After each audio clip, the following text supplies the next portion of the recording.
what I'm just going to show you quickly here now is something else you can actually do with the tool. Rather than just creating explosions, you can actually do other effects as well.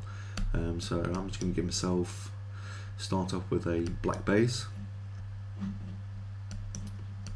Okay, black. I'm just going to go for a red. Okay, nice deep red. I might just soften it a little bit.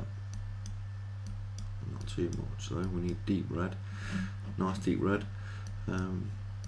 Increase some of these fragments. That's it. Brighter. Yep. If you can make the explosion a little bit bigger. Also. Yep, it's nice. I'm going to change the speed here a little bit. Ooh. Yep. Change the steps. Change the sparks. A bit more. There we go. Okay, I'm going to add a little bit of smoke. Turn the smoke right down, so it's hardly there. Okay, and what I'm actually going to grab now, what I could actually use in my game, is a blood splat. So, very simple to create a blood splat effect. Quite popular at the moment. I think you'll agree. I'm going to give myself a few more frames there, so I'm actually just going to slow this down. Grab this now. Okay, 29 frames. I'll use 28 frames of that, I think. So 28 frames. There it is. Like a little blood splat. I'm going to export this straight out into Corona, for example. At 50%, gives me 250 by 250. Slightly larger again, as we spoke earlier. Change the sprite sheet size, make it more optimized. In the future we will look to optimise the sprite sheet sizes automatically, but for now just go through them, put it into my folder, explosion folder, although this explosion is going to be blood, remember. Okay, open up Corona. So this time, okay, it's still an explosion, but it's more of a blood splat now, so it could be a zombie's head exploding.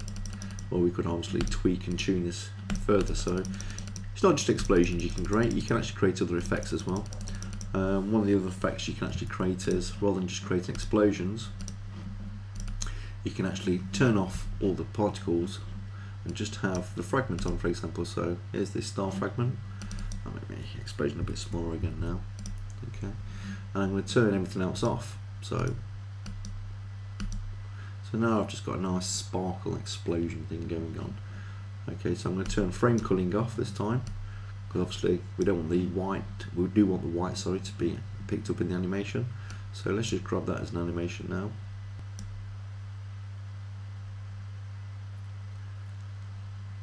Lots of frames there when you don't do any culling.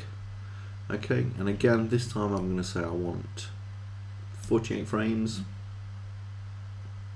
This effect straight out into Corona, no changes from what we did a moment ago. I'll make it a little bit bigger. Okay,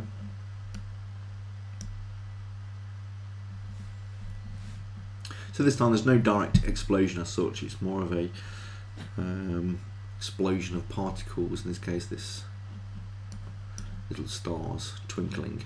So we're straight into Corona, open it up, see what we've got. There we go. So it's all been generated for us, and it doesn't always have to be an explosion. There are other things you can actually do with the tool to actually create different effects. So yeah, that was an example and demonstration of Explosion Generator V3. Hope you enjoyed it. I hope you enjoyed the tool. Thank you. Bye bye.